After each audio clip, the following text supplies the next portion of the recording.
கள்ளக்குறிச்சி மாவட்ட ஆட்சியர் செய்தியாளர்களை சந்தித்து வருகிறார். அந்த காட்சிகளை தற்போது காணலாம். வேண்டுகோள் யாரு சப்போஸ் மது அருந்துட்டாங்கன்னா டவுட்டா இருந்தாலுமே அரசு மருத்துவமனை உடனடியாக சேரணும், சிகிச்சை பெறணும். டவுட் இருந்தாலுமே அது அந்த பர்டிகுலர் இதாக இருக்கணும்னு இல்லை, வேற ஏதாவது சோர்ஸ்ன்னு கன்சியூம் பண்ணால் கூட அவங்க ட்ரீட்மெண்ட்டு வாங்குறது அதான் எங்களோட வேண்டுகோள். ரெண்டாவது, புது கேசஸ் எந்தெந்த லொக்கேஷன் வராங்க, டிடி ஹெல்த் சர்வீசஸ் மூலமாக அங்கே மெடிக்கல் டீம்ஸ் போட்டு அந்த ஏரியா ஃபுல்லாக சர்வேலன்ஸ் பண்ணுறோம். அங்கே வீடாக போய் சர்வே பண்ணி அவங்களுக்கு கேட்குறோம், யாராவது குடிச்சிருக்காங்கன்னா வாருங்க. அந்த மாதிரி நிறைய கேசஸ் ரெஃபர் பண்ணி எங்கள் டீம்ஸ் போய் கண்டுபிடிச்சி நிறைய கேஸ் மருத்துவமனை சேர்ந்தோம். ஒரே ஃபேமிலியில் சுரேஷ் வடிவரசின்னு சொல்லி ஒரு பேரண்ட் இறந்துருக்காங்க. 3 குழந்தைகள் படிச்சுக்கிட்டு இருக்காங்க. அவங்களுக்காக ஒரு சொந்த வீடு கூட இந்த பகுதியில் இல்லாமல் இருக்குது. மாவட்ட நிர்வாகம் அதுக்கு இந்த கல்லூரியில் ஏற்பாடு பண்ணிக்கலாம். கண்டிப்பாக பண்ணுவாங்க.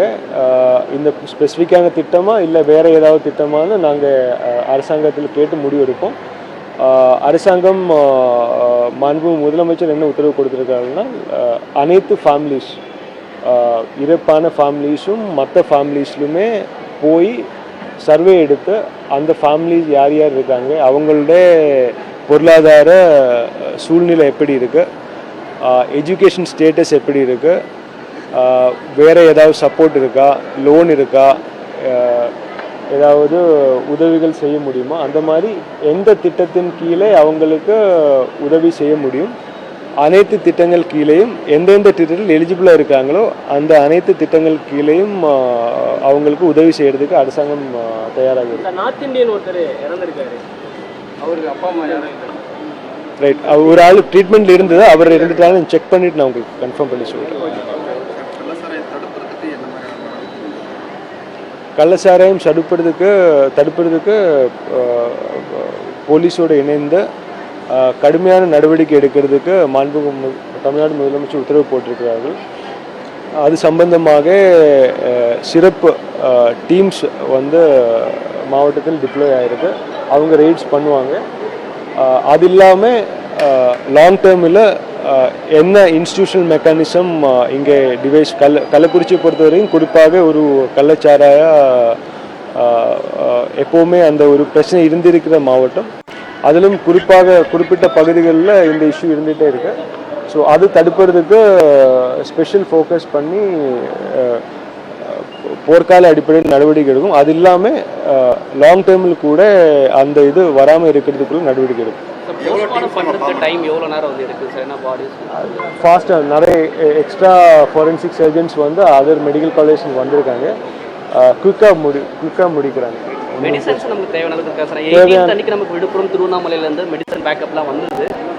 தேவையான அளவில் அனைத்து மெடிசன்ஸும் இருக்கு. அரெஸ்ட்டை பொறுத்த வரைக்கும் போலீஸ்லேருந்து உங்களுக்கு விரிவான அறிக்கை கொடுப்பாங்க. சிபிசிஐடிக்கு இது கைமாற்றம் செய்யப்பட்டுள்ளது. ஸோ அவங்க விரைவாக இன்வெஸ்டிகேஷன் பண்ணிட்டு இருக்காங்க. போலீஸ் சைட்லேருந்து உங்களுக்கு அந்த அப்டேட்ஸ் கொடுப்பாங்க. அது நாங்கள் சொல்லிட்டு சர்ச் பண்ண முடியாது. இல்லை, அது கண்டிப்பாக எல்லா இடத்துலையுமே கோம்பிங் ஆப்ரேஷன்ஸ் நடக்கும். பட் அது எங்கே எதுலாம் நாங்கள் சொல்ல முடியாது. சார், சின்னதுரை அரெஸ்ட் பண்ணியிருக்காங்களே, அவர் வேற இடத்துல சேல்ஸ் பண்ணியிருக்காரு. அது அந்த ஏரியாவில் இருக்கிற மக்கள் இப்போ நம்ம பார்த்துருக்கோமா எப்படி? இல்லை, எந்தெந்த கேஸில் எந்தெந்த ஏரியாஸில் நாங்கள் கேஸ் டிடெக்ட் பண்ணியிருக்கோம் அந்த ஏரியா ஃபுல்லாகவே ஹெல்த் டீம்ஸ் மூலமாக நாங்கள் சர்வே பண்ணியிருக்கோம். ஸோ அந்த சர்வேலே நாங்களே அவங்க வராமல் இருந்த நபர்களை கூட நாங்கள் ஐடென்டிஃபை பண்ணி மருத்துவமனைக்கு சேர்ப்போம்.